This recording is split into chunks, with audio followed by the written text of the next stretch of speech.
Here we go.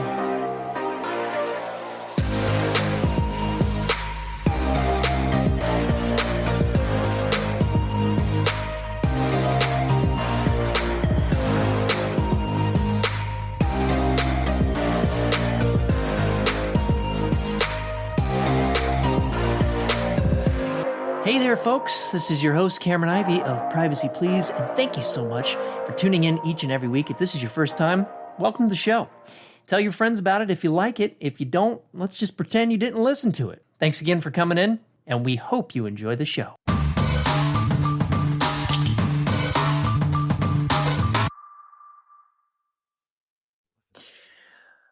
Alrighty then, ladies and gentlemen, welcome back to another episode of Privacy Please. Cameron Ivey here with Gabe Gums, and it's another week, another thing happening. We got a pretty interesting topic to talk about today, Gabe. But before we get into it, how are things on your end? How's life?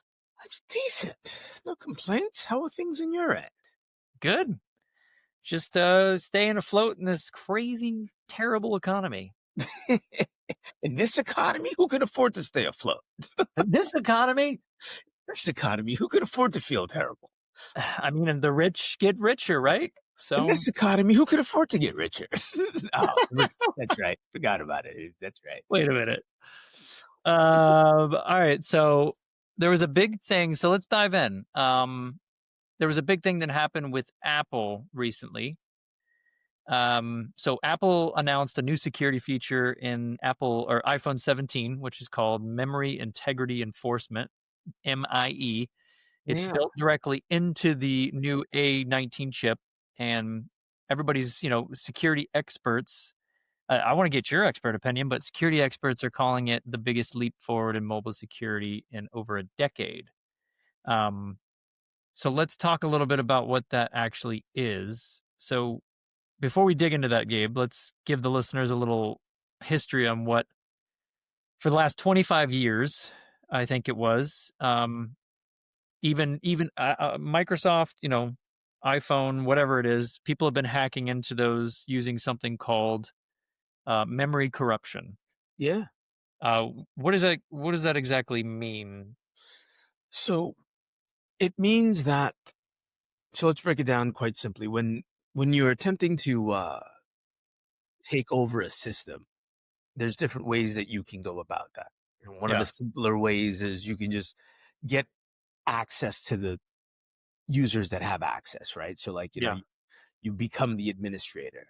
But in other cases, you need to be able to get to that level, right? Like you don't even start out as the administrator. You might start out as a level privileged user of the system. And so essentially you need to get your malicious code onto the machine, whether that getting the malicious code onto the machine is for the purpose of elevating your privilege or just like getting a foothold onto a device. You have to get your malicious code onto the system. And one of the more practical and reliable ways to do that over the last 2.5 decades has been to, use memory corruption techniques to corrupt memory that is either in use or not in use for that matter, but the memory on the system, and put your malicious code into that memory. And so then when the system accesses that memory, it accesses your malicious code. Right. And so essentially what MIE, memory integrity enforcement, is doing, as the name suggests, is it's going to make it more difficult for you to corrupt that memory.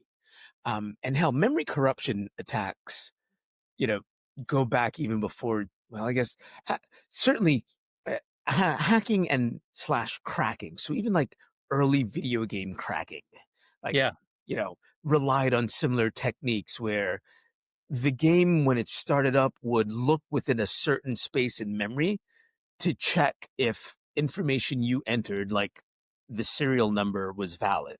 Yeah. And so you could crack games by getting the memory to always return a true statement when it checked that memory. So corrupting memory has been a cracker and a hacker's essential tool for a long time.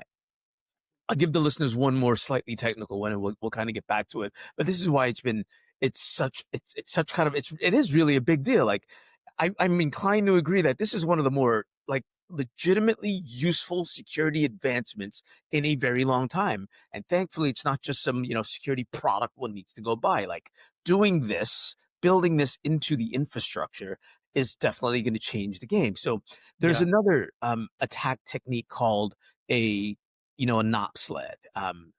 It's a no operation sled. So NOP sled, NOP sled, NOOP. It stands for no operation, right? So it's an instruction that tells your processor, in this case the A9 processor, to do nothing. And then sled, right? It's a slide or a runway. And so when you put those two things together, what you get is you get this sequence of do nothing instructions. So a list of do nothing instructions in a row, and they almost act like a runway leading right to your malicious code. And so why is this necessary and how does it work? So like when you corrupt memory bugs inside of machines, you don't always know where that corruption might land in memory. Right. Because in memory, you and I were talking offline about this. You can use an apartment analogy. Every apartment is a different memory block. So when you get an application to overflow its memory buffer, you might not know where it's going to overflow into. So you might flood apartment 1A and you're trying to figure out where that spill is going to land because you want to put your malicious code in apartment 2B, but you don't know what it is. So no operation sleds essentially allow you to put it all the way at the end of this memory block. And then no matter where in this block it lands, it will find your malicious code. So memory integrity enforcement completely breaks shit like this too, which is huge. Memory integrity enforcement will break every single no operation sled, which is that's a lot. That is just again, that is a common tool in the tool belt of the average attacker cracker, right? But here's how it breaks Right. it. Every apartment now has a unique tag.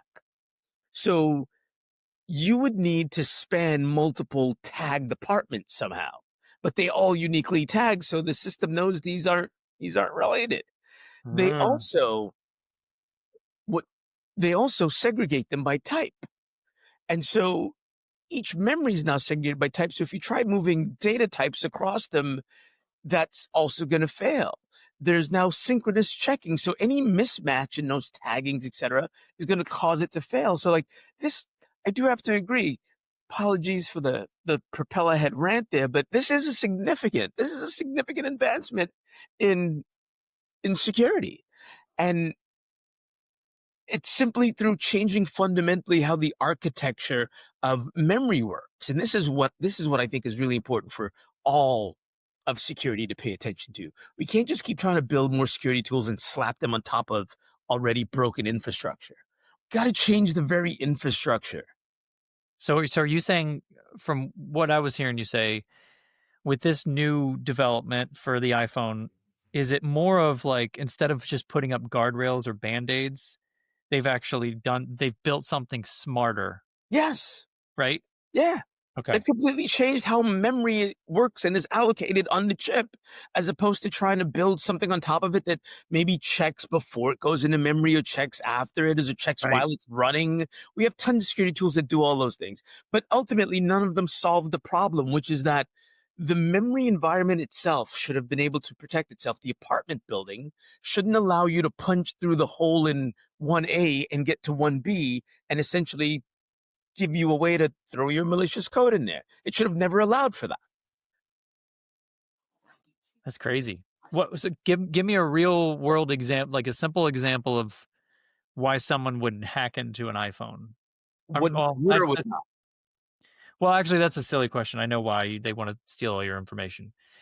Well, you want to steal your information? There's that technology Pegasus that is sold largely to governments as a spying tool. Yeah, Um, that's true. it allows you to execute remote code and land completely unknown onto devices like iPhones. It it closes a lot of holes. It closes a lot of windows Yeah. for attack. It without question, in my professional opinion, the iPhone 17 might just be one of the most secure phones in the market now. Just, Yeah. yeah. Well, I'm glad I have one. Well, good for you. I, I. It's a struggle because I'm a big fan of the Android phone platform. Huge Yeah. fan. It allows for a lot more flexibility, allows for greater privacy control, but Well, it's while you, really, really difficult to turn like privacy without security is nothing. So yeah. Well, while we're on that subject, like we were talking about offline, let me set you up here because I think the general public would think, okay, Apple has always had that reputation, and maybe it's the reputation that is kind of maybe people just don't understand. And but for the longest time, I always thought, at least personally, that Apple has always been a very safe, like operating system. You know, it was very hard to quote unquote hack, and it was always like a consistent kind of thing. When you look at Microsoft or Android, there were more holes there. And because I think of the flexibility like you were talking about, does that, I mean, is there a misconception there with the Apple thing over these years, when it comes to privacy? there is a little bit of oversubscribing to that, maybe. Yeah, I don't know if it's a misconception. It is a true statement, but maybe for not all the reasons people have thought, right? So, and maybe not as greatly to the degree as those have thought. Some of it is just about attack surface. And so, okay. you know, if you want to have the greatest impact, let's say you're a terrorist, you, Whoa. yeah, whoa, don't negotiate with them. Don't at them and don't negotiate with them. But you you might not spend time planning an attack against a town with 500 people. You might plan an attack against a town with 5 million people. And so part of the security has always been a market share relationship. Yeah, There are there were always a larger number of Windows end users to go after, right? Like from a ransomware perspective, et cetera, right? Like there were always just more of those to go after. So if I'm writing exploits and I'm trying to throw as wide of a net as I can, yeah, I go after, I go into the city with more people. I go into the pond with more fish. So that has definitely always been part of it. No two ways about it. okay, But there is also part of it has been some of the design choices and some of the overall technology choices has made some of those platforms more secure than others. Yes, Apple devices definitely have enjoyed better security based on some of the fundamental decisions, but some of those fundamental decisions were easier to make also because Apple controls its hardware and its software ecosystem. When you buy a Mac, you buy a hardware device and you buy that operating system. When you buy Windows, you can buy it separately as just software, or you can go right, buy a Lenovo, a Dell, a Acer, right? Like those are all different hardware. And Microsoft has to get their technology, their operating system has to run across an ungodly number of different types of hardware. Pretty much an infinite number of different types of hardware has to be able to run Windows. Apple does have the luxury of controlling the hardware ecosystem of their platforms. yeah, So it only has to run on a limited. So you already start out by controlling your attack surface a bit more. And so, you know, the consumer notion that Apple is a quote more secure platform isn't untrue, but the nuances that I just described might better help understand why that statement is not just about security. Because if the numbers flipped overnight and more people, ended up with MacBooks in their home than Acers and Lenovo's, then that that paradigm could shift just like that. But it's probably yeah. not overnight. Before I got some deeper questions I want to ask. But before we do that, you did mention something about like video game corruption, I believe. And it made May or me may not have mentioned cracking video games, of okay, which I may or may not have had some history with that in can my I okay, well I wanna dig in that because I'm always curious for context. If anyone listening is a gamer, you would understand. Like a game like Destiny 2. Destiny 2, we've had to deal with. I couldn't play it anymore because there were so many hackers that would corrupt the game to cheat, basically. My question to you, like you've hacked games in the past because you're an ethical hacker. What's the motive? Like, why is it just to like make games just to see what you can do with them? Is it the curiosity? Like, what is the reason to hack a game? Is it to piss off other people? Like, what's the Yeah. motive there? I mean, you're definitely asking a super subjective question. I can tell you for myself, it was always curiosity. It was always curiosity. Even the ones that I cracked, I paid for them. I legitimately wanted to understand. I came across, some things in like Frack magazine that taught you how to do it. And I was like, oh my God, this looks awesome. I have to understand this. I want to figure this out. I don't, I'm super hyper competitive. So for me, there's not a lot of fun in actually cheating, right? Like winning by Yeah, cheating doesn't do it for me. But like, agreed. I think like that differs, right? Because, there's also a whole other level of competitors that will absolutely cheat to win because like that's why people dope like because they're hyper competitive but in a different way. Like I get very competitive, and for me cheating just wouldn't satisfy me in the same way. No, Like it just wouldn't satisfy me. Like I I'd rather agree. lose, go home, get better, come back and whoop that ass again, right? Like I agree. I mean, that's yeah, because the whole point of like games that are hard is like that grind of like that's the fun part about it. That because it almost relates to life in general, like the grind of life, the journey and the growth and like getting better at something instead of just skipping to the end and then you're like, well, fuck, I beat it. Now what? Like that was, like what's the point of that? I don't know.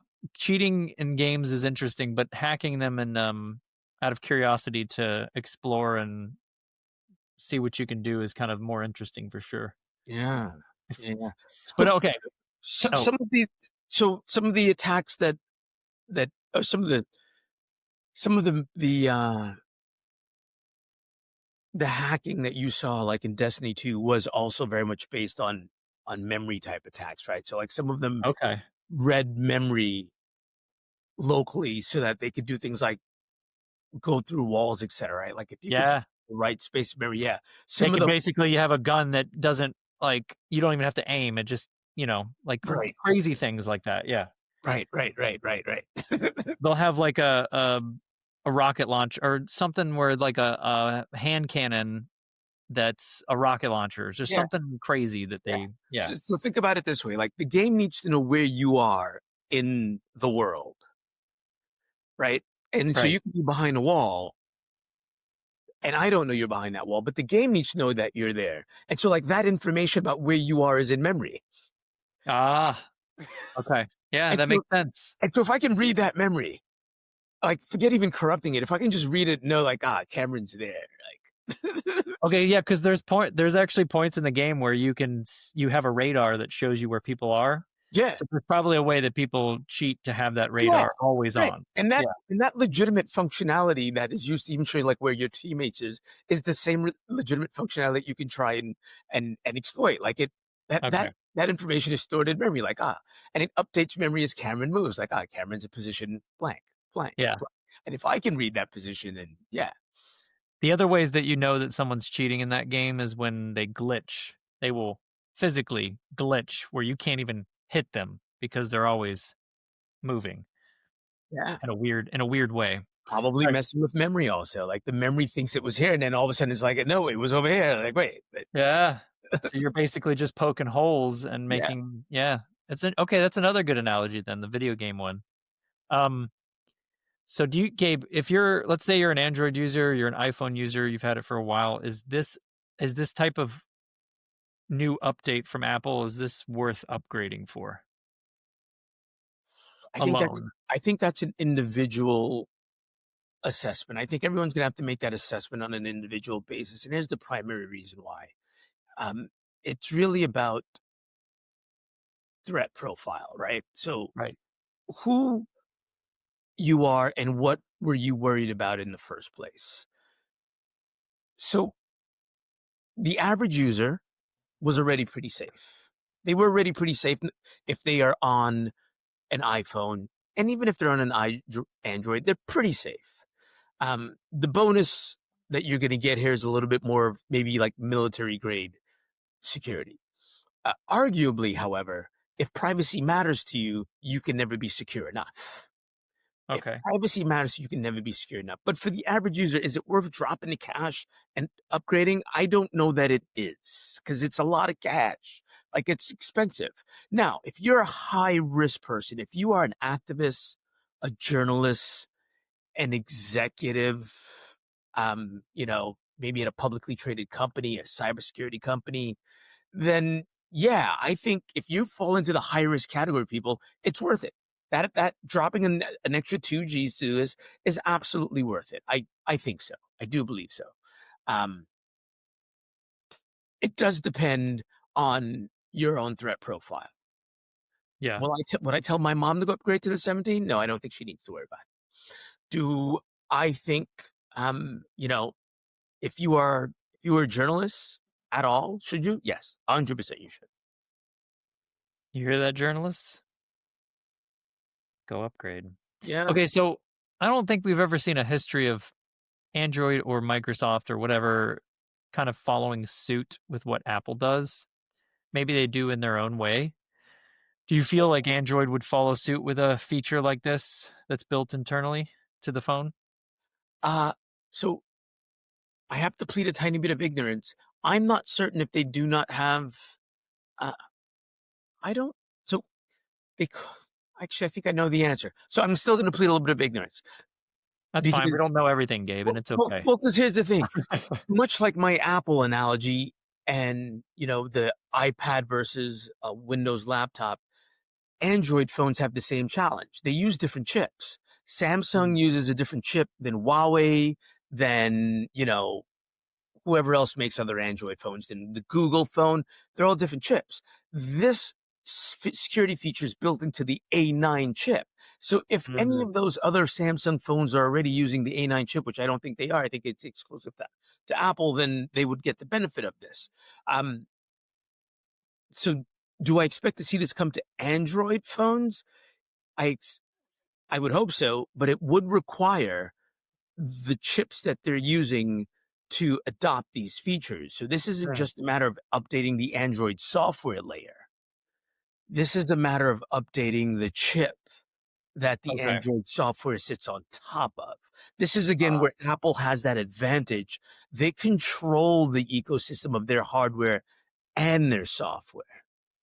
do they also? I haven't looked it up, and maybe we don't know, but I'm pretty sure this MIE feature is probably proprietary to them. Is what you're saying? It Maybe is proprietary to that chip. it's that chip. Okay, interesting. I guess maybe, and I'm going to play the dumb person here because, well, I'm not playing it. Sometimes I am it, Oh, and I'm okay with admitting it. How? I no, mean, no when it better way comes, to learn. yeah. I mean, well, I can always research, but um, No, I meant by admitting that we do not know things.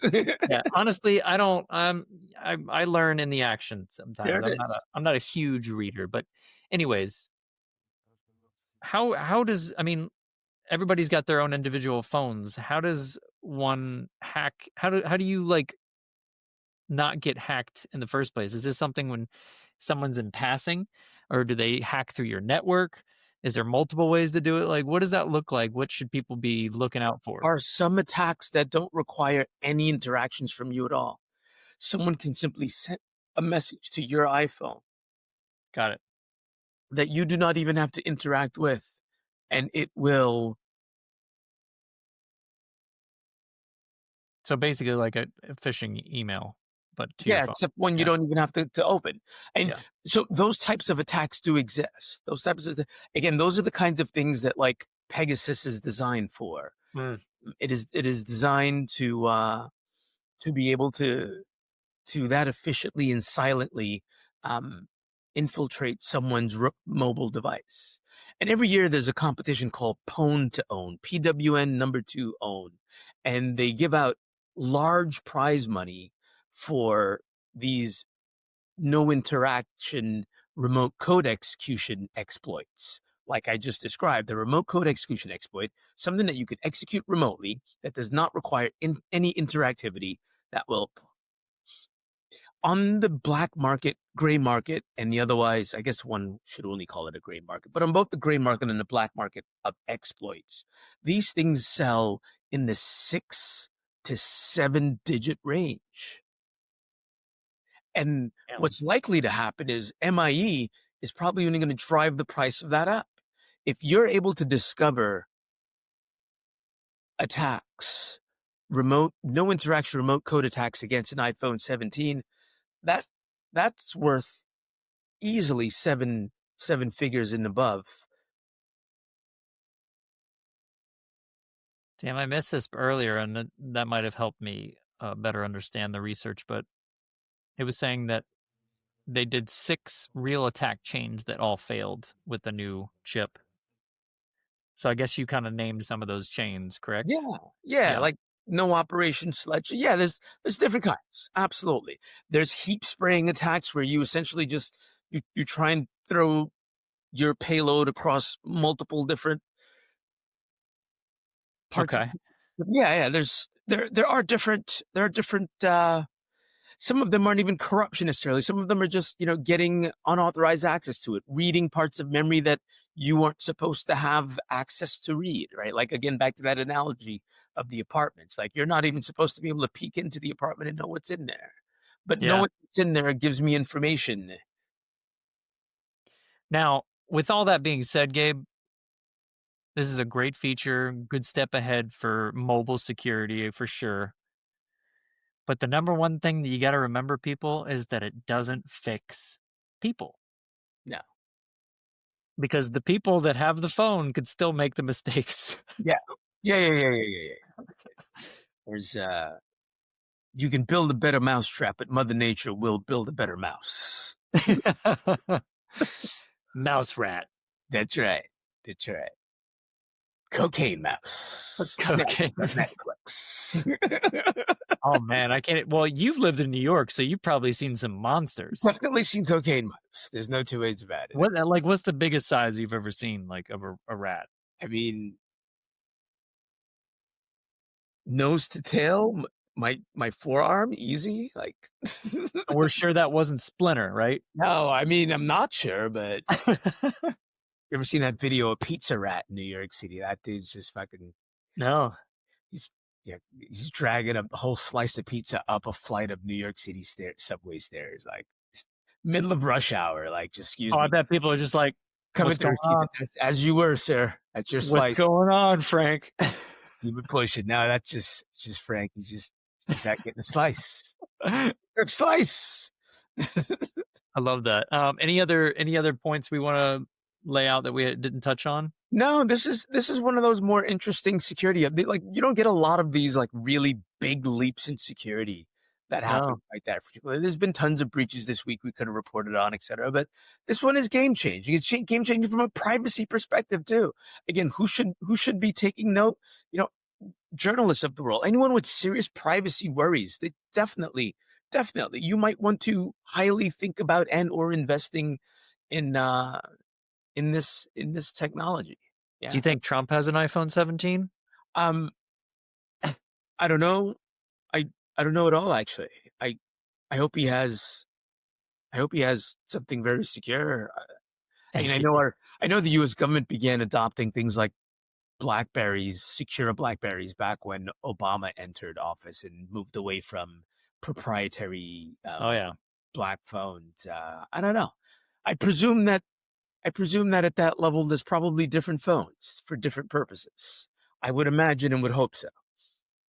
Yeah, that's Yeah, true. I mean, this MIE chip, it took 5 years to develop. Apparently, they kind of did it in quiet. yeah.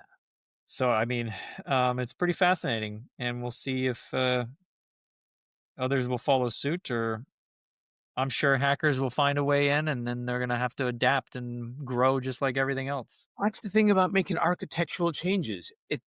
This makes it exponentially harder. This isn't just basic cat and mouse game any longer. Like, it completely changes how the apartment building is even built. So, again, just boring a hole through the wall isn't enough anymore. Like it changes the nature of not just what you have to attack, but how you have to attack it. It's huge. This is not an incremental advancement at all, not in security. Security and privacy, this is beyond incremental. This is exponential. There you have it on Privacy Please. Appreciate it, Gabe. Appreciate you. See you guys next week.